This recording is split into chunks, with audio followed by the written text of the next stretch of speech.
नमस्कार विद्यार्थी मित्रांनो, मी रुपेश मनीषा पाठवून तुम्हाला आजच्याही भागात मी तुमच्यासाठी सामान्यांचा महत्त्वाचा भाग घेऊन आलो आहे.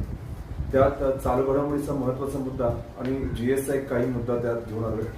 त्या चालू घडामोडी आणि जीएस सहित तुम्हाला येणाऱ्या एक्झाम्सला त्या येणाऱ्या एक्झाम्समध्ये महत्त्वाचे मुद्दे तुम्हाला ते नक्कीच सापडतील याची मी गॅरंटी देतो. ते मुद्दे तुम्ही नोट डाऊन करताय हीच अपेक्षा ठेवतोय. हे मुद्दे तुम्हाला रोज ऐकता नीट ऐकता ते तुम्हाला नोट डाऊन करायचे हे विसरू नका. आजचे जे काही सुवर्ण मुद्दे आहेत ते मुद्दे बघा आजच्याच दिवसानुसार सुद्धा काढलेले आहेत.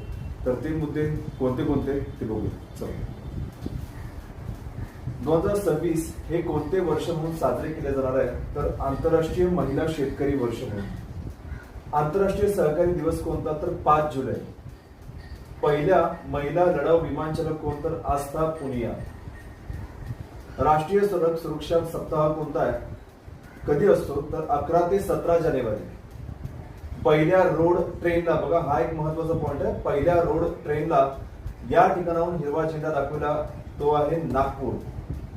सहकारी संस्थांचे पहिले क्षेत्रीय कार्यालय कुठे होणार आहे तर ते पुणे येथे. 2025च्या पर्यावरण दिन कोणता आहे 5 जून. तर त्याचा यजमान देश कोण होता, दक्षिण कोरिया होता. जातीनिहाय जनगणना या दिवसापासून सुरू करण्यात येणार आहे. जी जातीनिहाय जनगणना आपल्या इथे सुरू होणार आहे ती 1 मार्च 2027 पासून. उपमुख्यमंत्री अजित पवार यांनी विधानसभेत किती वेळा अर्थसंकल्प मांडला तर तो आजपर्यंत 11 वेळा मांडलाय.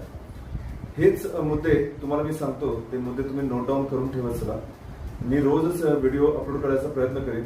ऑब्व्हियसली सेशन्स सहित मी व्हिडिओ अपलोड करतोय. जेव्हा मला वेळ मिळतोय तोच वेळ तुमच्यासाठी मी नक्कीच देईन. हे जीएसचे मुद्दे तुम्हाला नक्कीच आवडतील आणि हे आवडलेले मुद्दे, हा आवडलेला व्हिडिओ नक्कीच ऑटोमॅटिकली त्या लाईकच्या बटनवर तुमचा हात घेऊन जाईल हीच अपेक्षा करतो. आणि त्याच चॅनलला शेअर करायचं पण विसरू नका. Thank you guys.